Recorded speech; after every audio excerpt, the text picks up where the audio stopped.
CM KCR BRS ప్రభుత్వంపై తీవ్ర స్థాయిలో విమర్శలు చేశారు. బీజేపీ ఎమ్మెల్యే ఈటెల రాజేందర్ కరీంనగర్ జిల్లా చొప్పదండిలో జరిగిన జిల్లా కార్యవర్గం సమావేశాలకు ఆయన హాజరయ్యారు. ఈ సందర్భంగా ముఖ్యమంత్రి కేసీఆర్ అన్ని వర్గాల్లో మోసం చేశారన్నారు. తను మంత్రిగా ఉన్నప్పుడే ప్రారంభించిన పలు అభివృద్ధి పనులు ఇవాళ మంత్రి కేటీఆర్ వచ్చి ప్రారంభించడం హాస్యాస్పదంగా ఉందన్నారు. అయినా మంత్రి తన నియోజకవర్గంలో పర్యటించే ముందు స్థానిక ఎమ్మెల్యే అయినా తనకు కనీసం సమాచారం ఇవ్వకుండా మూర్ఖత్వపు పాలన చేస్తున్నారని ఈటెల రాజేందర్ అన్నారు.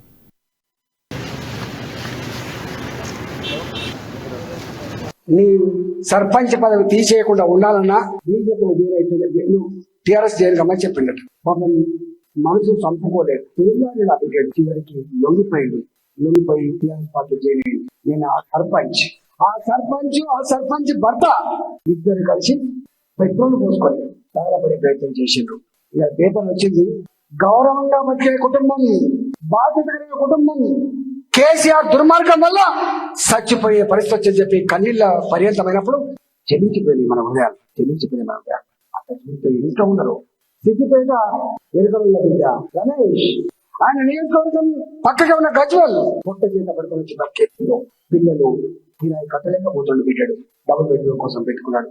ఒకసారి వచ్చింది రిజెక్ట్ చేసిండు, మరోసారి వచ్చింది రిజెక్ట్ చేసిండు, మూడోసారి రిజెక్ట్ చేస్తారని భయానికి తన సొంతం సెల్ ఫోన్ లో ఆ విషయాన్ని తాగుతూ ఎంత ధైర్యం ఉండాలి చూడండి.